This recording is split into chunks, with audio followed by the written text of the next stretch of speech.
Un nouveau décret datant du 10 mars 2022 et signé par le chef de l'État Paul-Henri Damiba rappelle les militaires retraités pour les besoins de l'État.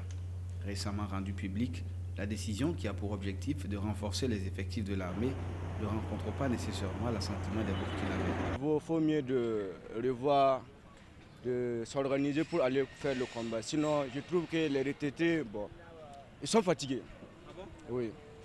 Tu trouves ça fatigué? Voilà, il y a toujours des jeunes qui peuvent aller faire le combat. Par contre, nombreux, à l'instar d'Ismaël Sana, jugent ce rappel opportun et affirment qu'il est une nécessité, notamment à ce stade de la crise sécuritaire qui secoue le pays.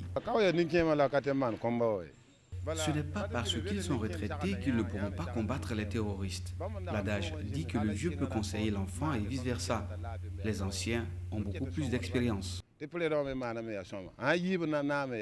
L'un des défis que doit relever le chef de l'État, c'est de dire toute la vérité sur cette guerre, estime Atras Awadogo. C'est en lui donnant un statut clair que beaucoup de jeunes à son image conviendront de s'engager au sein des armées.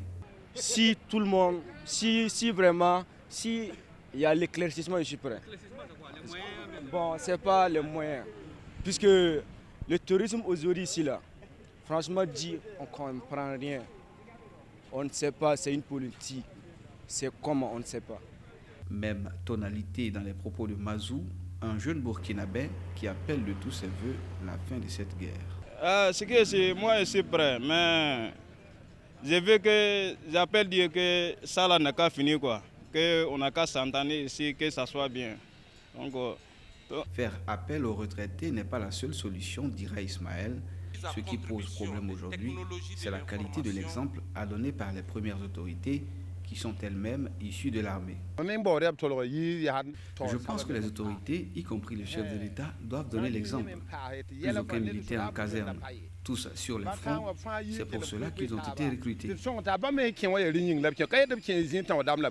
Il faut le rappeler, la mesure selon l'arrêté concerne les militaires des catégories sous-officiers et militaires du rang admis à la retraite au cours des années 2019, 2020, 2021.